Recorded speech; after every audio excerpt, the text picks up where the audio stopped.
Agriculture and generation problem क्या है कि एग्रीकल्चर में जनरेशन को क्या प्रॉब्लम्स होती हैं, कौन सा मसाइल का सामना करना पड़ता है और कौन से मसाइल की वजह से हमारी जो यंग जनरेशन है वो एग्रीकल्चर में फुली फोकस नहीं हो पाती, फुली खुद को तवज्जो नहीं दे पाती और इसकी वजह से बहुत सारे क्राइसिस से गुजरना पड़ता है।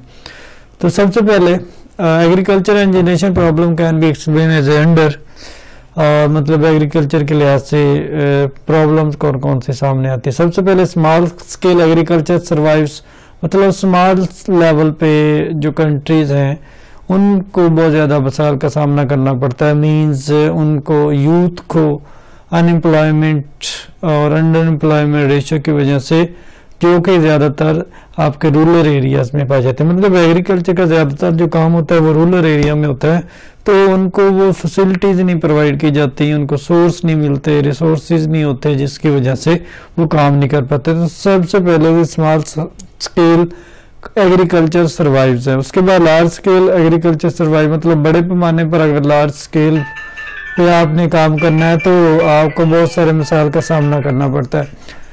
लार्ज स्केल में मींस फ्यूचर में एग्रीकल्चर पे आपको बहुत ज़्यादा प्रॉब्लम्स का सामना करना पड़ता है। मींस आपको लार्ज स्केल पे वो चीज़ें नहीं मिल पाती जिनकी ज़रूरत होती है और उन तमाम चीज़ों का हमारी प्रेजेंट लाइफ में होना बहुत ज़रूरी है। मतलब छोटे पैमाने पर भी हमें मसाइल का सामना करना पड़ता है, बड़े पैमाने पर भी मसाइल का सामना करना पड़ता है और मसाइल का हल ये है कि यूथ को ज़्यादा से ज़्यादा एम्प्लॉयमेंट अपॉर्चुनिटीज़ मिलती हैं।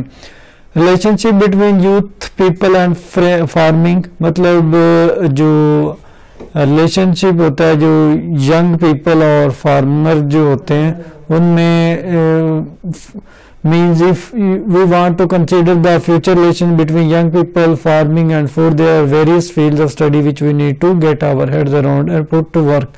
मतलब अगर हम चाहते हैं कि अपनी यूथ को तरक्की दें, मीन्स वो तरक्की की राह पे हैं और पाकिस्तान भी तरक्की करे, तो उनको ऐसे काम में लगा देना चाहिए जिससे उनको इजी फील हो और वो काम करेंगे तो वो पाकिस्तान की तरक्की के लिए अहम रोल अदा करेगी।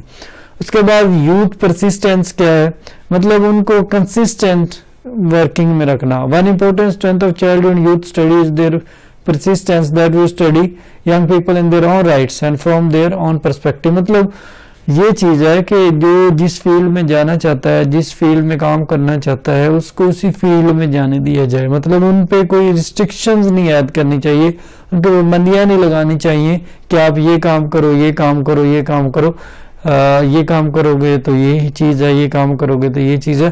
तो इन तमाम चीज़ों से बचने के लिए और मतलब उनको फ्री हैंड देना चाहिए, उनको बताना चाहिए कि आप इस फील्ड में ये काम करोगे तो आपके लिए फ़ायदा होगा।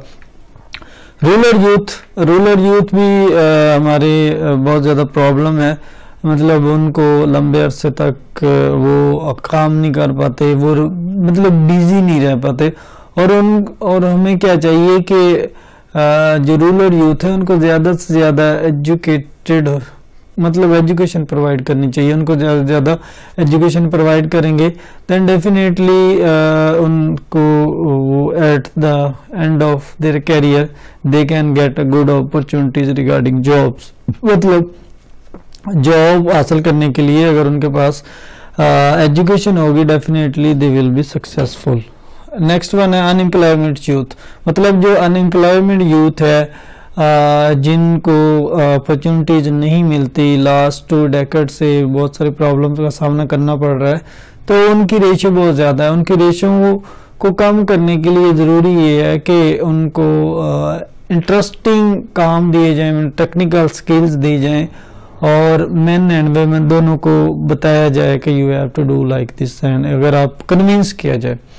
उसके बाद आइडियल यूथ, मतलब आइडियल यूथ क्या है, कैसे लोग जो काम ही नहीं करते, मतलब वो खुद बेकार किस्म की जो यूथ है उनको बिजी करना चाहिए, उनको शॉर्ट टर्म जॉब देनी चाहिए और फैमिली को चाहिए उनको सपोर्ट करें, छोटे छोटे बिजनेसेस का आगाज करवाना चाहिए।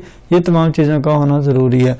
उसके बाद non functional youth last one है कि जो बिल्कुल ही नहीं काम करते, मतलब जो आइडियल हैं और किसी भी मतलब कोई भी काम करके वो राजी नहीं है, तो उनके लिए क्या है कि उनके लिए भी छोटे काम होने चाहिए, छोटी किस्म की इन्वेस्टमेंट हो, उनको न्यू टेक्निकल स्किल्स दी जाएं ताकि वो खुद को एंगेज कर सकें। जब वो एंगेज करेंगे, खुद को बिजी करेंगे, तो डेफिनेटली वो पाकिस्तान की तरक्की में थोड़ा बहुत रोल अदा करें। तो इन तमाम का रोल बहुत ज़्यादा है, पर्टिकुलरली यूथ।